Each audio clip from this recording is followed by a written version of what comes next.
Ibinunyag ni Department of the Interior Local Government Secretary John Vic Remulla ang panibagong modus sa loob ng Bureau of Fire Protection, kung saan nasa 40 opisyal na ang nakatakdang sampahan ng kaso sa Ombudsman sa susunod na linggo.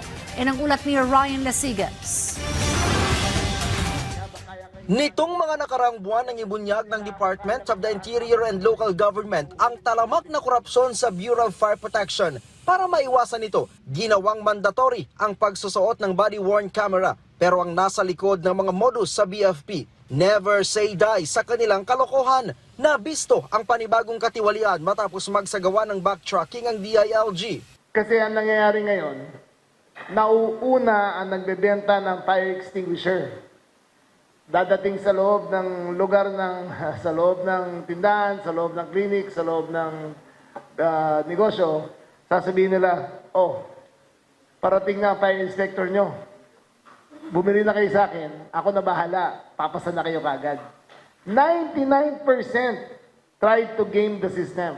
Sa susunod na linggo, isasampa na ng DILG sa Ombudsman ang kaso laban sa 40 tauhan at opisyal ng BFP headquarters, kabilang ang hepe ng BFP at ilang mga retirado. Hindi rin daw ligtas ang mga naging miyembro ng Bids and Awards Committee mula 2014 hanggang 2025. Pero ayon kay DILG Secretary John Vic Remulla, umpisa pa lamang ito dahil 1,000 opisyal at tauhan pa ang kanilang kakasuhan. Dito talaga sa BFP, habang kaya kang isahan, iisahan ka. Pero hindi nila ako kayang isahan habang buhay. Mahuhuli ko rin yung mga yan. Pinasususpindi na rin ng kalihim ang ilang tiwaling opisyal. Dito sa BFP kasi, cancerous ang corruption. Pagpasok mo pa lang, babayad ka ng 500,000. Kung wala ka pang bayad, ibabawi mo yan sa fire inspection o sa anumang kotong nyo.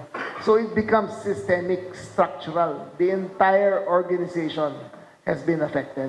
3 pangalan na ang inirekomenda ng DILG kay Pangulong Ferdinand Marcos Jr. para pamili ang papalit sa hepe ng BFP.